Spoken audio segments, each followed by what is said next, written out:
اعوذ باللہ من الشیطان الرجیم بسم اللہ الرحمن الرحیم سورۃ الکہف بسم اللہ الرحمن الرحیم الحمد للہ الذی انزل علی عبدہ الکتاب ولم یجعل لہ عوجا۔ یہ پوائنٹ میں نوٹ کرا چکا ہوں کہ آخری آیت کیا تھی؟ قل الحمد للہ، کہو قل حمد اللہ کے لیے ہے۔ یہ آخری آیت تھی سورہ بنی اسرائیل کی، اور سورہ کہف کی آیت شروع ہو رہی ہے الحمد للہ الذی، گویا کہ اس حکم کی تعمیل جو ہے اس سے آغاز ہو رہا ہے اس سورہ مبارکہ کا۔ اس کو میں نے کہا تھا یہ انٹر لاکڈ ہیں دونوں صورتیں جو ہیں، جیسے آتا ہے تورات میں کہ حضرت یعقوب اپنے بھائی عیسو کی ایڑیاں پکڑے ہوئے تولد ہوئے، یہ جڑواں پیدا ہوئے تھے، دو بھائی عیسو اور یعقوب۔ عیسو بڑے تھے، یعنی بڑے اس معنی میں جو بھی ہوتے ہیں جڑواں، ان میں جو پہلے جس کی ولادت ہو جائے وہ بڑا ہوتا ہے، چاہے 2 منٹ کا فرق ہو 5 منٹ کا فرق ہو۔ تو اس کی ولادت کے بعد پھر حضرت یعقوب پر عقب کہتے پیچھے کو، پیچھے آنے والا یعقوب اس لیے ان کا نام پڑ گیا ہے کہ یہ پچھلا ہے۔ جو پہلا تھا وہ عیسو تھا، عیسو کے بارے میں کچھ معلوم نہیں، ان کی اولاد وغیرہ کدھر گئی، بہرحال وہ ایک علیحدہ بحث ہے۔ تو اسی طریقے سے یہ سورہ کہف جو ہے گویا کہ سورہ بنی اسرائیل کی ایڑیاں پکڑے ہوئے قرآن مجید میں وارد ہو رہی ہے۔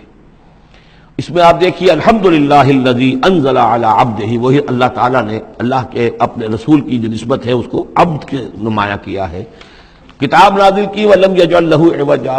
اور اس میں کوئی کجی نہیں رکھی، قیما سیدھی، ٹھیک ٹھیک، روشن مبین، لینذر بأسا شدیدا۔ اب یہ ہے لفظ جو بہت زیادہ غور کرنے کے قابل ہے۔ اس کتاب کے حضور پر نزول کے مقاصد میں سے ایک یہ بھی ہے خبردار کر دیں ایک بہت بڑی آفت سے۔ ویسے باسن جب واحد آتا ہے تو عام طور پر اس کے معنی جنگ ہوتے ہیں،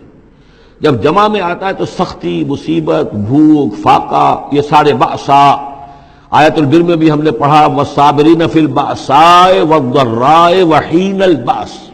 بأسا جب جمع میں آیا ہے تو فقر و فاقہ، تکلیف، مصیبت، اور حین الباس جنگ کے وقت۔ تو ان دونوں کو ذہن میں رکھیے، بہت بڑی آفت، بہت بڑی آفت، بہت بڑی آفت۔ ایک تو ہے دجالی فتنے کی، دجال المسیح الدجال جو آنے والا ہے، جس کے بارے میں حدیث میں آتا ہے کہ کوئی نبی اور رسول ایسا نہیں گزرا جس نے اپنی قوم کو دجال کے فتنے سے آگاہ نہ کیا، اور پوری انسانی تاریخ میں دجال کے فتنے سے بڑا کوئی فتنہ نہیں ہوگا، اور وہ ہر بندہ مومن کے امتحان کے لیے کڑا ترین جو ہے مرحلہ آ جائے گا، سخت ترین امتحان اس کا لیا جائے گا۔ تو یہ جو سختی ہے اس کی خبر دیتے ہوئے یہ سورہ مبارکہ نازل ہو رہی ہے۔ اور خاص طور پر اسے باسن اگر جنگ کے معنی میں لیں تو الملحمۃ العظمیٰ، کتاب الملاحم، جو کہ آپ دیکھیں گے احادیث کی کتابوں میں پورا باب ہے کتاب الملاحم، اور اس کا تعلق بھی دجال کے ساتھ ہے، کیونکہ پھر دجال ہی کو قتل کریں گے حضرت مسیح علیہ السلام نازل ہو کر۔ تو یہ سارا مسئلہ جو ہے اس کی خبر دینے کے لیے قیما لینذر بأسا شدیدا من لدنہ، گویا کہ یہ جو احادیث کی کتابوں میں آپ کو حدیث کے ابواب ملتے ہیں، چاہے وہ کتاب الفتن ہو اور چاہے وہ کتاب جو ہے آثار قیامہ ہے، اس طرح کے جتنے بھی ہیں، اور کتاب الملاحم ہے، یہ گویا کہ اس کی شرح ہے لینذر بأسا شدیدا من لدنہ، اور یہ ہوگا بھی خاص اللہ کی طرف سے، یہ آزمائش بھی، یہ دجال کا فتنہ بھی، یہ بہت بڑی جنگ بھی، جس کو آرمگڈون کہتے ہیں۔ کرسچین جو ٹریڈیشن ہے اس میں اس کے لیے لفظ ہے آرمگڈون،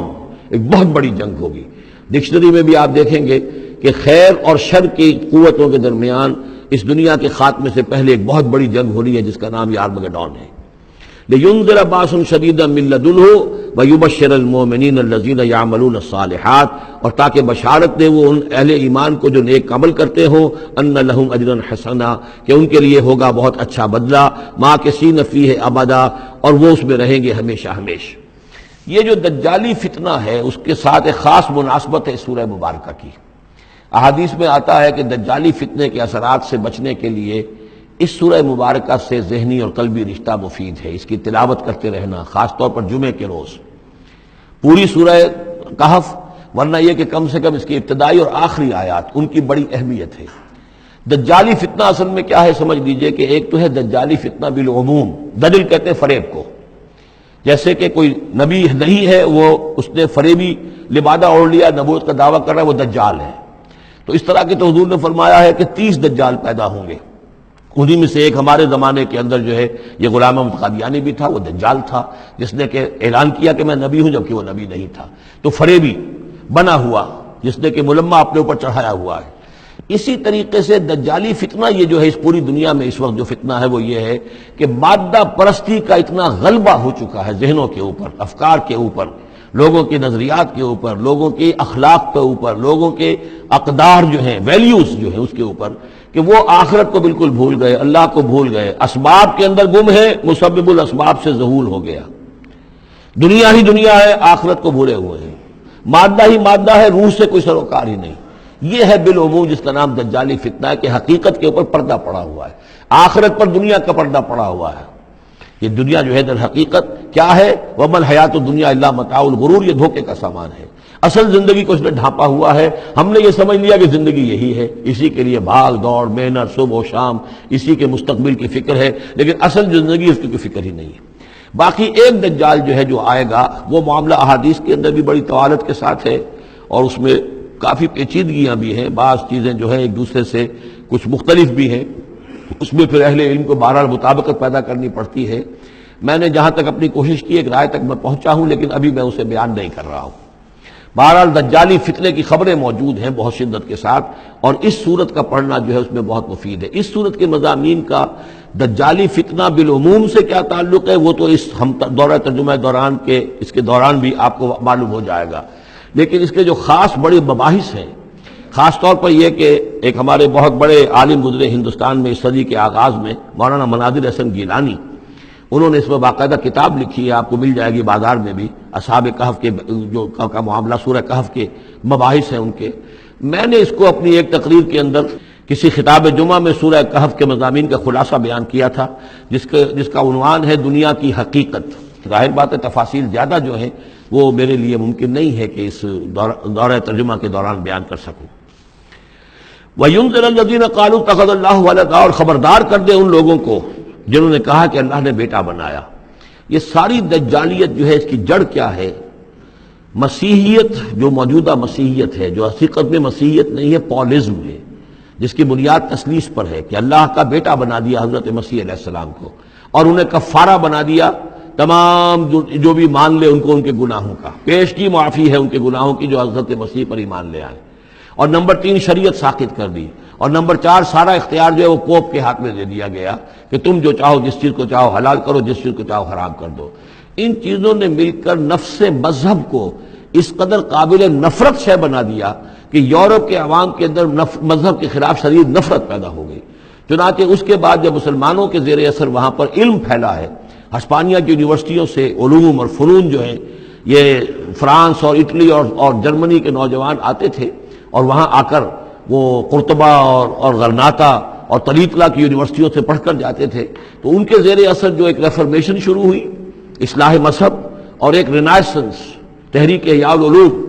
وہ جو اصل تو تحریک تھی اس بات کی کہ انسان علم کی طرف دوبارہ رجوع کرے، لیکن یہ کہ وہ علم جب آگے بڑھا ہے تو وہاں پہ عیسائیت کے خلاف جو رد عمل تھا اس کی وجہ سے اس میں مذہب کی دشمنی جو ہے اس تحریک کے اندر خود بخود شامل ہو گئی۔ تو مذہب سے بیزاری، روحانیت کا انکار، آخرت سے بالکل بے پرواہی اور اس کا بھی انکار، اور خدا ہے یا نہیں ہے اس سے کوئی سروکار نہیں، یہ جو اس تہذیب کے اصل میں اثرات بنے ہیں سارے، یہ اسی غلطیوں کا یہ اثرات ہیں، نتائج ہیں کہ جو عیسائی مذہب کے اندر جو یہ تحریفات کر کے جو غلطیاں کی گئی ہیں، اس کو یہاں کہا گیا ہے کہ ان لوگوں نے کہ جنہوں نے یہ عقیدہ ایجاد کیا، ما لہم بہ من علم، ان کے پاس اس کے لیے کوئی علمی سند نہیں ہے، ولا لآبائہم، نہ ان کے آباء و اجداد کے پاس کوئی سند تھی، کبرت کلمۃ تخرج من افواہہم، بہت بڑی بات ہے جو ان کے منہ سے نکل رہی ہے، بہت بڑی گستاخی ہے جو یہ اللہ تعالیٰ کی شان میں کر رہے ہیں، ان یقولون الا کذبا، یہ نہیں کہہ رہے مگر جھوٹ، سراسر سیدھا سفید جھوٹ بول رہے ہیں۔ صدق اللہ العظیم۔